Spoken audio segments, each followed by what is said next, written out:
Hello everyone! Welcome back to Alex Sub channel. In this video tutorial, we are going to talk about the new feature of our 4DOF robotic arm, the stacking function. So, ano nga ba ang kayang gawin ng bagong feature na ito?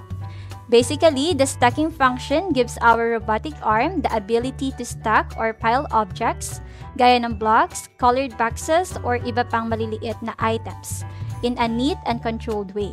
So it's no longer just capable of basic pick-and-place task, kundi kaya na rin itong i-position ang bawat object sa eksaktong lugar sa ibabaw ng isa pang object nang hindi bumabagsak o nagtatabingi.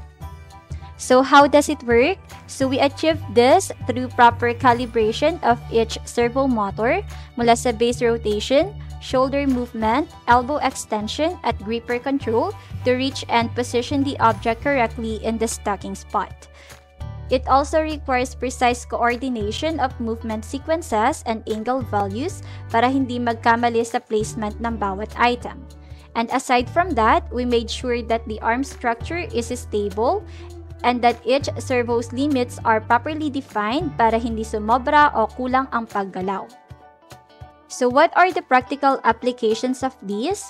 So this feature can be used in automated warehouse systems or packaging lines. It also serves as a great prototype for educational robotics at AI vision assisted automation kung nais mong dagdagan ng sensor integration sa hinaharap. And of course, it's perfect for hobby projects or capstone ideas na nagpapakita ng control systems at automation concepts. So before we jump into the code, let's start with our wiring setup. So let's go over how each component is connected in the system. Unahin natin ang 4 na servo motors na bumubuo sa 4DOF robotic arm. So ang waist servo ay nakakonect sa D3 ng sensor shield ng ating Arduino Uno. Ang shoulder servo ay nakakonect sa D5. Ang elbow servo ay nasa D6. At ang gripper servo naman ay nakakonect sa D9. So tip lang guys, siguraduhin naka-common ground ang lahat ng servos at stable ang 5 volts power source. Kapag hindi kasi stable ang power, may tendency na mag-reset bigla si Arduino, lalo na kapag sabay-sabay gumagalaw ang servos. Ngayon, kung mapapansin nyo sa diagram, meron tayong 2 joystick modules para sa optional manual control ng robotic arm. So kung gusto nyong subukan ang manual mode, pwede nyong gamitin ang mga joystick na ito para igalaw ang bawat joint ng arm manually. At kung interesado kayong matutunan kung paano i-setup at i-code ang manual joystick control, panoorin nyo rin yung dedicated video tutorial natin tungkol sa 4DOF robotic arm code and diagram. So balik tayo sa wiring. Yung unang joystick na nasa kaliwa ay may x-axis sa A0 and then y-axis sa A1.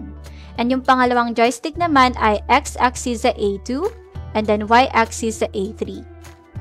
Pareho silang nakashare ng common VCC at ground na galing mismo sa Arduino board.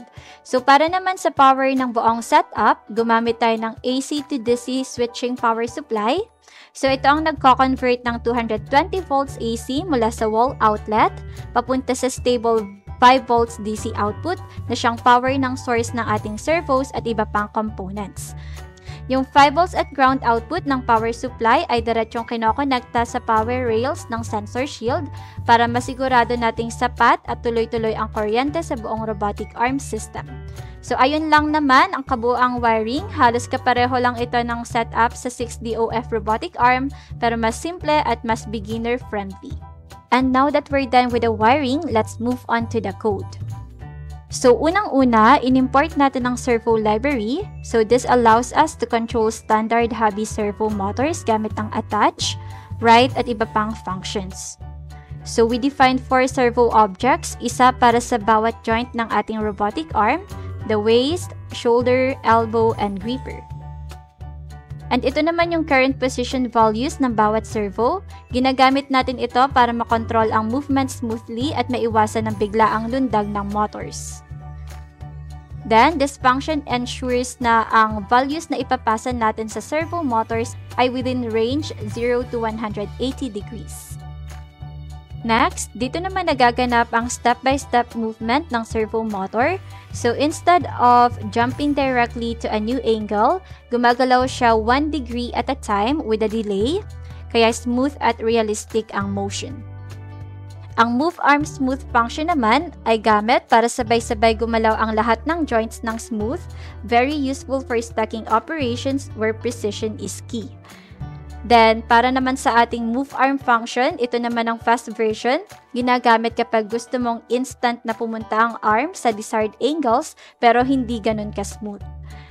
And then, sa ating setup function, i-attach ang bawat servo sa kanilang respective digital pins. So, attach the waist to D3, shoulder to D5, elbow to D6, and gripper to D9. Then, sets the initial position and performs a slow transition to the home pose.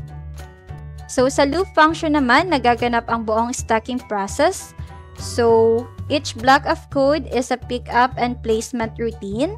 So, for example, rotate to pick-up area, lower the arm, close the gripper, lift the item, rotate to stacking location, place the object, and then return to initial position.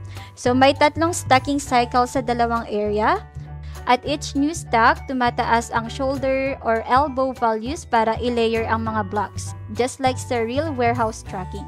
So, dahil tapos na tayo sa ating code, pwede na natin itong i-upload sa ating Arduino Uno gamit ang Arduino ID. So, make sure na tama ang COM port na nakaselect, na-install na ang servo library, and walang nakasaksak na high-power component habang nag-a-upload para iwas reset o brownout. Then, pag na-upload na successfully, ready na tayong i-test ang buong setup ng ating 4DOF robotic arm. Sa unan nating sequence, makikita nyo na dahan-dahang kumikilos ang bawat joint.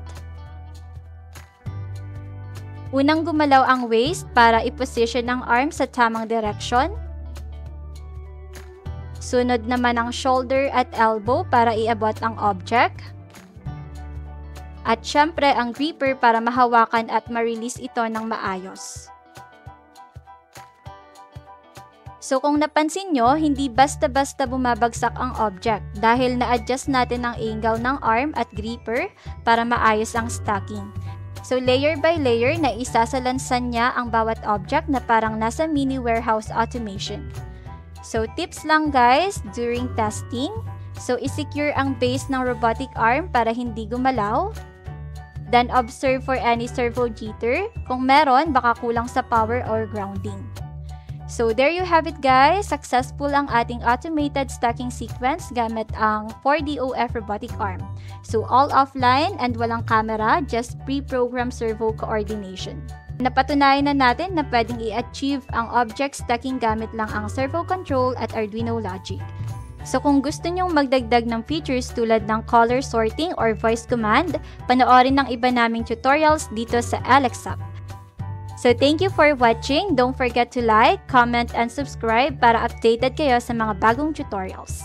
This is AlexHub, powering up your projects. Kita-kits sa next video.